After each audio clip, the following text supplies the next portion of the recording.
आज आपण कौडगाव तालुका धाराशिव बार्शीकडे जाणारे आपले कौडगाव आहे. या ठिकाणी द्राक्ष बागायतदारांची संख्या भरपूर आहे.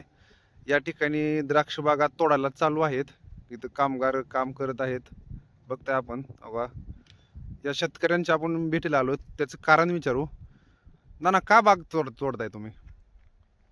यावर्षी झालेला सततचा पाऊस आणि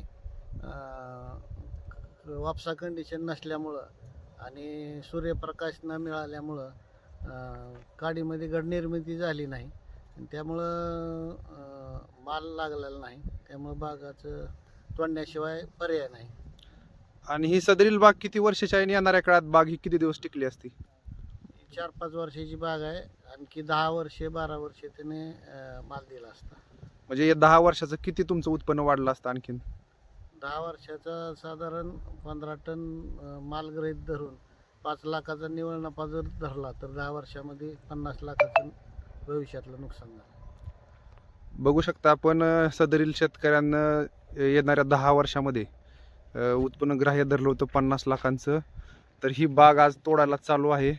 बघताय कामगारांनी बाग तोडायला सुरुवात केलेली आहे. जवळपास निम्म्यांच्या वरी बाग तोडून झालेली आहे आणि उर्वरित बाग सुद्धा तोडण्याचं काम चालू आहे. यावर्षी सततच्या पावसामुळे झाडांनी सक्रियता दर्शवली नाही, त्याच्यामुळे बागा ह्या वर्षी पूर्णतः फेल गेलेल्या आहेत.